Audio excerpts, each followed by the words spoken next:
maintenant, on va voir nos invités du soir. Et c'est une enquête incroyable parue dans le magazine Marianne qui lève le voile sur un sujet très tabou, la drogue dans le monde politique. Après les témoignages très forts d'anciens collaborateurs parlementaires ou les récits de certaines soirées, on en apprend beaucoup en pleine affaire Pierre Palmade. Ça le relance évidemment toutes les rumeurs sur la cocaïne dans le monde politique, le monde du spectacle, le monde médiatique. Ce soir, on vous dit tout sur cette enquête politique, sur Pierre Palmade aussi, les dernières infos, sur la drogue avec Myriam Palomba et Gérard Fauré, l'ancien dealer du Tout Paris, qui sera avec nous dans un instant. Petit récap, c'est parti. Le mois dernier, Pierre Palmade provoquait un grave accident de la route sous l'emprise de stupéfiants. Son train de vie lui imposait d'avoir au moins 6 000 € par mois pour acheter sa drogue. Et après les révélations sur la consommation de drogue de l'humoriste, le magazine Marianne a publié cette une. La coke et nos élites, la fin de l'impunité. Dans cette enquête choc, l'hebdomadaire fait d'étonnantes déclarations sur la cocaïne et les politiques. D'anciens collaborateurs d'élus s'y sont exprimés et l'un d'eux affirme même qu'un député n'hésitait pas à se procurer de la drogue à côté de l'Assemblée grâce à ses frais de mandat. Mon député faisait un usage quotidien de la cocaïne. Il en proposait à son équipe. Révélation choc sur les politiques, Palmade, les confidences du dealer de Tout Paris ce soir dans TPMP. Allez, merci à vous d'être avec nous. Merci Gérard Fauré, merci Myriam Palomba, ancien dealer du Tout Paris. Gérard, alors évidemment, je vous dis, tous les propos de Gérard n'engageront que lui dans un instant, parce que Gérard, il peut y aller. Myriam Palomba, merci d'être là aussi. Et on va parler de cette enquête de Marianne.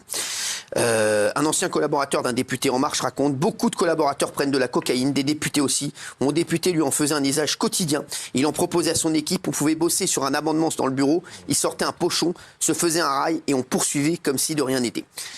Et pour se fournir, les choses étaient tout à fait assumées puisque le député demandait à ses équipes. C'était un autre collaborateur, c'est ça Myriam? Oui, c'est ça. C'est un autre collaborateur qui était chargé de commander. Oui, qui était chargé de commander. Puis alors, ce qu'il raconte dans Marianne, c'est ça qui est drôle, c'est qu'on leur fournit des téléphones, comment on dit, privés, où on ne peut pas détecter le numéro. Et du coup, les dealers les rencardent directement sur ces téléphones. Alors, il y a une affaire qui a fait énormément de bruit. C'est le député de la majorité, Emmanuel Pellerin, qui a admis avoir consommé de la drogue et notamment de la cocaïne avant et après son élection. Tout est parti d'une enquête de Mediapart. Mediapart révélait qu'Emmanuel Pellerin avait consommé et détenu des produits stupéfiants avant, puis après son élection à l'Assemblée nationale en juin 2022. Emmanuel Pellerin a d'abord prétendu avoir mis un terme à sa consommation concomitamment à son entrée en politique en 2022. Et face aux éléments de Mediapart, il a changé sa version, c'est ça? Ouais, il a changé sa version. Alors au début, s'il n'y avait pas eu la pression de Mediapart, il n'aurait certainement pas été entendu par la commission disciplinaire de son parti. Et donc, ce que raconte de Mediapart, c'est que finalement, il a été aussi alerté par des gens haut placés comme M. Solaire, qui est proche de M. Emmanuel Macron, qu'une enquête judiciaire avait été ouverte. C'est un ami en plus, Solaire. Oui, non, mais c'est ce que dit. Moi, je ne fais que retranscrire ce que dit. Oui, Gilles. Et ce qui est hallucinant dans la première histoire que vous racontiez, c'est que pour pas que ça se voit, il piochait dans l'enveloppe parlementaire, mais pas plus de 150 € à chaque fois, sinon vous devez justifier des frais que vous dépensez. Il pouvait utiliser 150 € en liquide sans justifier, et visiblement l'argent public, en tout cas à hauteur de 150 € par semaine, pouvait servir à ce genre de choses. Et en toute impunité. Et alors, on raconte aussi qu'il y avait, quand on prend de la cocaïne, on peut faire ce qu'on appelle des rails avec des pailles. Et donc, dans la poubelle, ils mettaient les pailles tranquillement. Donc, ça fait vraiment un système. Alors, c'est des cas individuels, mais c'est plusieurs cas. Ça fait un système vraiment où, à l'Assemblée, des députés, impunément, comme ça, se servent en cocaïne. C'est vraiment choquant. Alors, si les responsables politiques quand tu jettes une paille, il faut jeter une canette aussi, sinon tu te fais gauler. Merci. On trace. Si les responsables politiques sont parfois soupçonnés de prendre de la cocaïne, ou si certains en sont même directement accusés, chut, s'il vous plaît, merci. C'est aussi parce que les effets seraient intéressants pour eux à la base. Ce qui est avec la cocaïne, en fait, ça vous permet de ne pas dormir beaucoup, ce qui est plutôt un avantage quand on est ministre, puisqu'on est censé travailler énormément. Je dis bien censé. Ça permet aussi d'avoir un sentiment de surpuissance. Ouais. Donc ça, c'est assez galvanisant pour quand on est un homme politique. Et alors, bien sûr, ce qui a remis sur le tapis tout ça, c'est l'affaire Palmade, bien sûr. Quelles sont les dernières informations d'ailleurs dans l'affaire ? Alors, les dernières interventions, donc comme on en a beaucoup parlé, donc il y a 3 enquêtes qui sont actuellement en cours. En ce qui concerne Pierre Palmade, moi de sources sûres, il a subi une intervention chirurgicale mardi au Plessis-Robinson. Il a été transféré mercredi au Kremlin-Bicêtre de nouveau, où il est sous contrôle judiciaire. Donc le contrôle judiciaire, ça veut dire interdiction de quitter le territoire Et on aura des informations demain, vendredi 9h. Alors demain, demain, c'est la levée de sa détention provisoire. On va savoir si oui ou non sa détention provisoire est levée ou pas. Probablement que oui. En tout cas, son avocate va plaider en faveur de cela et va demander à ce qu'il soit certainement hospitalisé pendant un certain nombre de temps à l'hôpital Villejuif, où il y a un service d'addictologie. Il faut savoir que la Cour d'appel a jusqu'au 16 mars pour se prononcer. Il se peut qu'il joue un peu la montre, qu'il joue un peu la montre pour pas donner de décision tout de suite demain. C'est sur le fond demain, vraiment. Voilà, on sera sur le fond. Sur le fond de son état de santé. Merci. Alors, cette affaire, c'est vrai qu'elle a relancé beaucoup de choses et je pense que c'est pour ça aussi que Marianne a fait cette enquête sur les politiques. Gérard Fauré, vous avez écrit un livre d'ailleurs. Et c'est vrai qu'on en parlait il y a un instant. Vous êtes l'ancien dealer du Tout Paris. C'est comme ça qu'on vous présente. Pierre Palmade, est-ce que vous saviez à un moment que ça allait... quoi ? Bien sûr que je le savais. Ça fait 1 an et demi que je le sais. Vous disiez quoi ? Il y a 1 an et demi, c'est à peu près, un flic m'a appelé, DGSI ou je sais plus quoi. Il m'a dit, ouais, on sait que bientôt tu vas t'en prendre à Palmade. Laisse tomber. On est sur lui. Ah ouais ? Ouais, parole d'homme. Ah ouais. On est sur lui. D'ailleurs, si un jour tu veux, je te présente Après, il est venu voir le flic, là. Ouais. DGSI, hein. D'accord. Il t'a dit, on est sur lui. Alors, on est sur lui, ça veut tout dire. Ouais. Ça veut dire qu'il y avait une grosse affaire derrière, c'était pas la coque qui s'en fout. Mais toi, Gérard, est-ce que tu savais ces soirées-là ? Est-ce que tu t'avais entendu parler de ces soirées comme il y en a eu avant ? Mais bien sûr, mais j'ai participé à ces soirées avec... Alors, c'est quoi ces soirées ? Avec Carita, le coiffeur Carita et Alexandre sur des péniches en 92. Alors, bien sûr, ces propos ne n'engagent que lui. Oui, je t'en supplie. ils sont morts, de toute façon. J'ai Non, l'habitude de parler des morts. Ne mets pas mon coiffeur, s'il te plaît. Non, parce que je l'adore. Des bonnes habitudes. Non, mais juste Gérard, et c'était quoi ces soirées ? Raconte-nous, parce que les téléspectateurs, nous, on a envie de savoir, c'est quoi ces soirées ? Il se passe quoi ? Quelle histoire, là, quoi ? Celle-là, là ? Non, ces soirées, il se passe quoi ? Passe quoi ? Il se passe quoi ? Oui, pas Charles Pasqua. Là, demain, il y a les enfants, il y a les petits-enfants. Il y avait Charles Pasqua. Toute l'Assemblée regarde l'émission, ils sont comme ça. Qu'est-ce qu'il va dire ? Non, mais Gérard, il se passait quoi dans ces soirées ? Il se passait qu'il y avait beaucoup de petits-enfants. Quoi Des petits-enfants. Non, mais je déconne pas. Dans les péniches de Carita et de trucs là sur la scène, il y avait des petits-enfants. Et je vais peut-être aller plus loin, je peux pas le prouver, mais bon, si Palmade se trouve en face de moi un jour, je vais lui mettre ma main dans la gueule, parce que ce qu'il faisait à Marrakech déjà, c'est pas très net. On va dire, allez, c'est à cause de la coque. Alors, on rappelle que ces propos n'engagent que toi. D'accord. Moi, je l'ai connu en 86. Ouais. C'était l'anniversaire de Thierry Leluron. D'accord, ouais. Et Thierry avait un petit copain qui s'appelait Fabrice, je ne sais pas si vous en avez entendu parler. Et lui, il a essayé de lui piquer son petit Fabrice. Il avait 18 ans, quoi. D'accord. Donc Pierre Palmade a essayé de pécho le mec de... De pécho Fabrice. Donc il l'invitait régulièrement, toutes les demi-heures, il disait, viens, on va aux toilettes, se mettre une ligne. C'est pas moi qui l'avais fourni, ce jour-là. D'accord. Et Thierry s'est énervé, il lui a mis une baffe dans la gueule, il a dit tu viens plus dans cette discothèque, c'était l'atmosphère, je sais pas si tu as connu l'atmosphère. L'atmosphère avait l'air pas mal. Oui, l'atmosphère elle était douteuse. Et donc et il a dit au patron, là, c'était un mec, je me rappelle plus de son nom, il a dit si ce type-là tu le laisses rentrer encore une fois ici, je te ruine ta discothèque, voilà.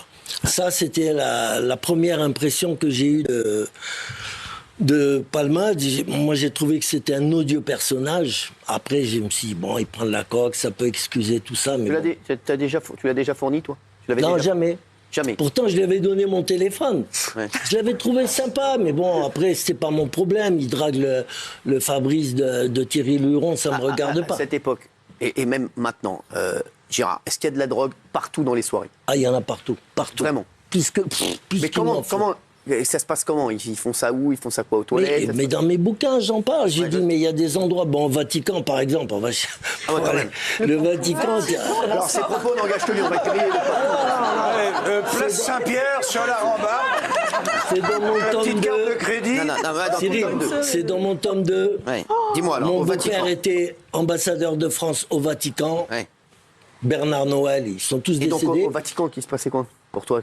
Mais t'as qu'à lire mon tome 2, tu vas flipper. Non, mais Il se passe. Il y raconte-moi a un peu. les petits, comment on appelle ça déjà, les petits séminaristes là. Non. Ah oui, bah alors, je lis mon bouquin et j'ai pas eu de plainte. J'ai accusé le pape Parce que d'être le y a des plus gens qui grand disent- importateur de cocaïne d'Europe. Oui, le pape. Le pape est Oui, le pape est le plus grand pour la importateur de mafia, cocaïne. je l'ai Mais dit, non. pour la mafia italienne. Quel pape? Mais quel Quel pape, pape? parce que- Quel bidou? Ben, celui-là aussi, il continue. Il y a, ça fait. Elle est trop belle l'affaire. Oh, ils ont chopé combien? Mais ils ont chopé combien de bagnoles du Vatican avec 50 kilos, 5 kilos, 10 kilos depuis que j'ai parlé. Voilà, ça a commencé. Les fouilles, ils étaient obligés. Et dans chaque bagnole du Vatican, tu trouves au moins 1 kilo, 500 grammes. Il y en a une, on a trouvé 50 kilos. C'est il y a un an et demi de ça. C'est pas des conneries. Moi, j'ai accusé le pape d'être le diable sur la terre et Alors, de ça prendre Ça n'engage que toi. et de prendre de la coque à la louche. On va dire que le pape est un Bien dealer, sûr. enfin. Non, c'est- mais vous dites le pape est J'ai le pas plus dit grand- dealer, Ben Ali. Vous C'est ce avez que dit vous le avez plus dit. grand importateur de cocaïne. Oui, et le qui est- Vatican. Et qui est Le encore vivant. Vatican. Il y a plein de D'accord. catholiques qui J'ai le mal regardent. parlé, je me suis trompé. Ah ouais. Le Vatican. Voilà. Mais le c'est pas pape, mieux. c'est le patron du Vatican, Non, c'est mais pas oui, mais mieux. bon, oui. Voilà. Non, mais c'est vrai C'est que un moi. État. Eh, mais je l'ai dit, je l'ai écrit, alors j'ai pas de C'est le plainte. Vatican, Italie, voilà, c'est ça qui Dans l'entourage du pape. Voilà. Dans l'entourage du pape. Mais pas le pape directement, Non, Gérard. pas le pape. Écoute, d'après J'adore le pape, moi. ce que j'ai su dans le passé, puisque mon beau-père, il était quand même ambassadeur et en même temps journaliste, Ah ouais. d'accord, affilié au Vatican. Et d'après ce qu'il disait, il y avait le pape, il y avait le chef de la mafia italienne et le chef de la police romaine. Ça oui. Non, mais c'est. Ouais, mais non. Dans les soirées, dans des salles très spéciales, Ah bah, où il y oui. avait des coupes Non, mais en le pape, il faisait pas des normal. faux pas, il disait pas des faux pas avec des F3. Géraldine, je voulais lui Tu dire. parles de Attends, beau-frère, Attends, c'est- arrêtez. Quand on voit des peut pas films laisser sur dire ça aussi. non mais quand on voit des films sur la mafia et tout ça, oui effectivement il y avait des liens très forts entre Oui, le oui, bien Vatican sûr. et la mafia. bien Exactement. sûr. Non, Vous voyez dans toutes les Mais Gérard, dans tous les c'est films italiens. on t'a dit que c'est des. Non, ouais. Non, mais précise que c'est des. On dit Bah, bien que sûr. vous n'avez pas de Alors, je vais documents, te dire- qu'il n'y je a vais pas de te- preuves. alors, Là, pour- on est en train de. C'est une Écoute, bombe, là. Bah oui. Pour l'anecdote, Non, mais il l'a mis dans son livre. Hein. Après, Attends, ça je l'ai n'engage mis que dans lui. mon Il l'a mis dans livre. son Oui, livre. oui, oui. pour l'anecdote, L'éditeur a lu, écoute-moi. hein, pas nous. Voilà. Il a mis dans son livre, mais ça L'anecdote. n'engage que lui. Moi Bien aussi, sûr. moi, je Mon vais beau-père- dire- Oui, mais je vais les dire services que si- juridiques lisent. Hein. Bien sûr. Ils ont peur des Mon procès. beau- hein. quand même. écoute, mon beau-père est venu me rendre visite à Amsterdam dans la prison avec ma mère. Il était marié avec ma mère. Et ma mère, elle m'a dit, écoute, lui dis pas que tu es là pour la coque et tout, il aime pas ça. Bon, ben, j'ai dit, On peut le comprendre. j'ai dit, je suis là pour des voitures volées. Ok. Ça passe. Quand je sors depuis, ça passe. Elle est géniale cette émission. Depuis tout à l'heure. Voiture volée, ça Et va, alors ça va, ça va. Donc, il retourne à Versailles, il me dit, quand tu sors de prison, viens me voir. D'accord, je sors de prison, je vais le voir. Si je me gratte le nez, c'est pas parce que je prends de la coque. Attends, Ah, je justement, je me préviens demandais. tout le monde. Là. Parce que ça, ouais. Et moi, parce que c'est pas parce que je me gratte le cul que je prends de la coque aussi. Ah, bah, je vous le dis, voilà. Que je suis Moi, c'est gay, clair. ça n'a rien à Merci, voir. oui. Oui. Alors, et je viens le voir à Versailles. C'est d'ailleurs là où j'ai monté mon after avec Johnny et compagnie. C'était sa maison avant. Je viens le voir et tout ça, il m'a dit, alors comme ça, tu m'as pris pour un con. Je dis, mais pourquoi tu dis ça? Oui, à Amsterdam, tu m'as dit les voitures et tout. Il me dit, tu crois que je sais pas ce que tu as fait? J'ai dit, j'ai fait quoi? Il me dit, bah, trafic de cocaïne et tout. Ouais, j'ai dit, alors? Il me fait, bah, j'ai dit, tu veux que je m'en aille? Je prends ma valise, je me casse, si ça te dérange. Non, reste là. Tu peux m'en trouver? Voilà. Lui. J'ai dit, mais à toi, tu m'avais l'air d'une grenouille de bénitier, là. Sa femme, elle était, je sais plus quoi, son ex-femme, elle était religieuse et tout. Je pensais que lui aussi. Il me dit, j'adore ça. Putain, j'ai dit, t'es à l'article de la mort et tout, tu veux prendre la coque encore? Il me dit, vas-y, trouve-moi. Ben, je l'ai trouvé.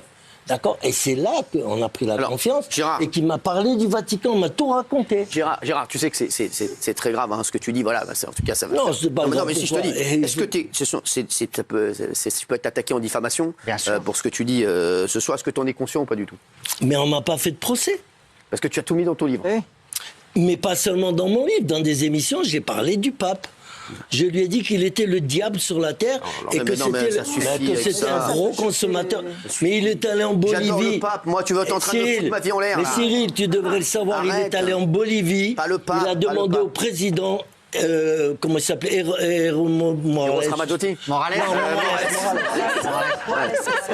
Il lui a dit, Evo Morales, il lui a dit, il paraît que vous avez la meilleure coque du monde en Bolivie. Mais ma parole d'honneur que c'est vrai. Une vanne, arrête. Mais vérifie. Tu peux pas dire ça, Gérard.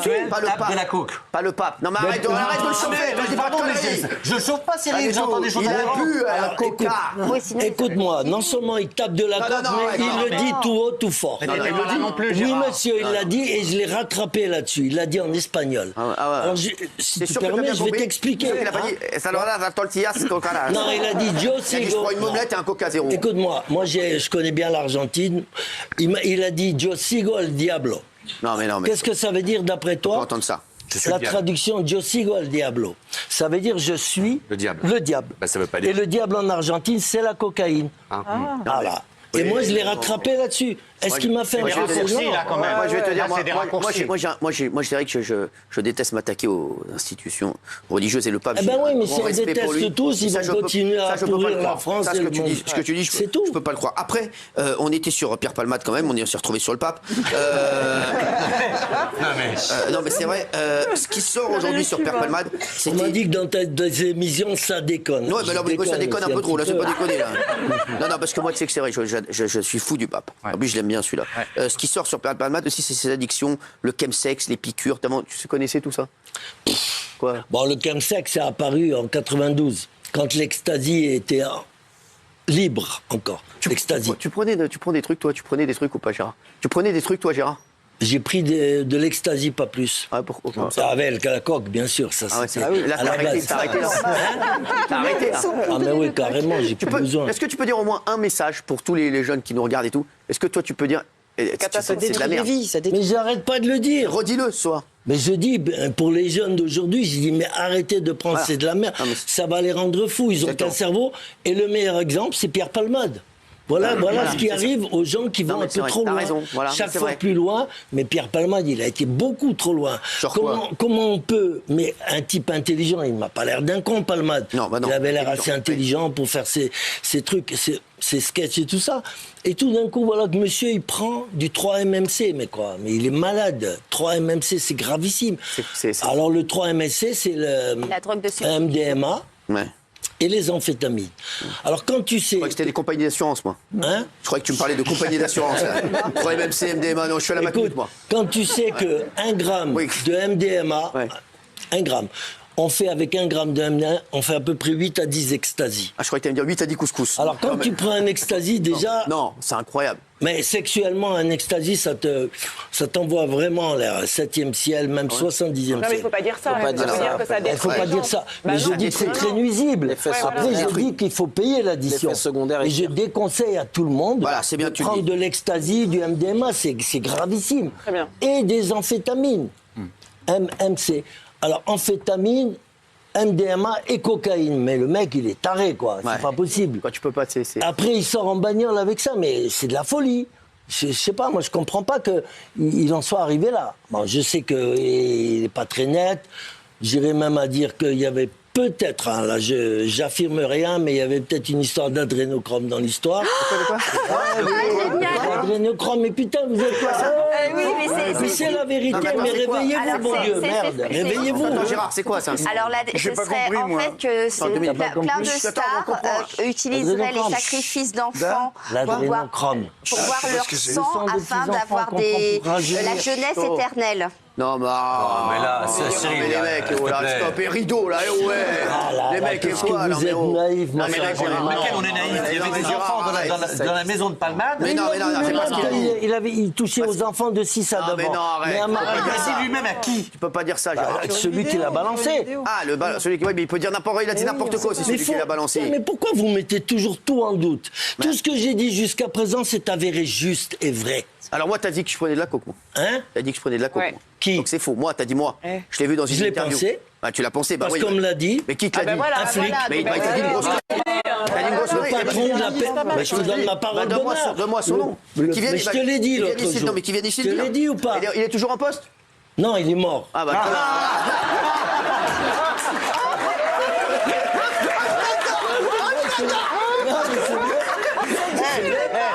Il y a beaucoup de morts. Il y a beaucoup de morts. Aucun lien avec ce qu'il avait dit sur Cyril. on va essayer de Je l'appeler te quand même. l'ai dit Non, mais l'autre jour. Gérard, Rappelle-toi, je t'ai dit, non, ne me mais dis pas Gérard, que tu touches non, mais pas à la Gérard, tu me corde. connais. Gérard, tu me connais, arrête. Tu me connais, tu m'aurais vu dans les soirées, tu m'aurais vu. T'as déjà entendu un truc sur moi dans Moi, une je soirée, un doute. truc. Oui, mais vous répétez quelque chose oui. que Ah oui. quelqu'un vous a dit. Ah ouais, mais c'était pas n'importe qui, madame. Ah ouais, mais il est. Pourquoi ça décrédibilise Si on relaye une rumeur qu'on ne connaît pas, pour après en donner d'autres qui peut-être sont fondées, après tout ça est comme un rase, mais on ne sait plus ce qui est vrai. Moi, je dis franchement que je l'ai cru. Parce que je vois qu'il est tellement énergique, ce mec, je me dis que. Oui, mais Gérard, il trouve pas ça dans les bananes. Je peux vous poser une question. Si vous vous êtes trompé sur Cyril, comment vous pouvez arriver sur ce plateau et dire deux choses qui ont été horribles?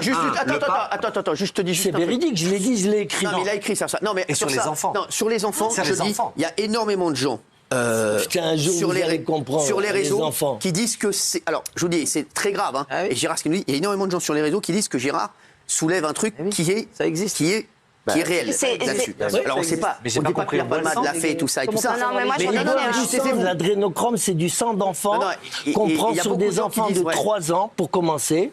J'ai envoyé en prison, là, en HP, une nana qui voulait vendre sa fille. On lui a enlevé sa fille. Elle voulait la vendre, elle voulait l'installer dans un laboratoire d'adrénochrome que j'ai dénoncé, j'ai donné l'adresse du laboratoire et tout. Je suis en instruction à Dijon avec une juge qui m'a l'air un peu... Mais ça, Gérard, de ne pas vouloir aller trop loin. Il y a des gens qui disent que ça existe, ils disent qu'il a raison là-dessus, que ça existe. Céline Dion, elle en prend. T'as vu la tronche qu'elle a? Non, mais non, arrête, non, Céline Dion, elle peut pas en prendre. C'est pas Céline Dion, je l'adore. Je l'ai dit 50 fois. Je l'ai dit 50 fois. Non, pas Céline Dion, pas Céline Dion. J'ai fait effectivement un article sur l'adrénochrome dans le magazine Choc là-dessus. Effectivement, c'est quelque chose qui n'est pas totalement dément. Et même si je ne vais pas confirmer ce que dit Gérard Fauré aujourd'hui, c'est quelque chose dont on parle beaucoup en ce moment. Elle a raison, Myriam. Non, on dit pas que voilà, ce dont on parlait le fond. Mais en tout cas, c'est une pratique. Apparemment, ça existe. Et ça, il a raison de le dire. Parce que ça, c'est très grave aussi. Ce qu'il dit, Gérard, c'est important qu'il le dise. Il a raison de le dire, mais en revanche, quand il dit, je pense que dans la maison de Palmade, il y avait ça, là, Gérard... Là, c'est trop loin. Là, c'est trop loin. J'ai pas dit sur les enfants, sur dans les la maison de Palmade, j'ai pas dit ça, tu déformes mes dires. J'ai dit, je pense qu'il y a une histoire d'adrénochrome dans cette histoire. C'est tout. Ça démarre au Maroc, à Marrakech. Mais sur les enfants, sur les Palmade, je l'ai connu il m'avait invité dans son anniversaire il y a 15 ans de ça.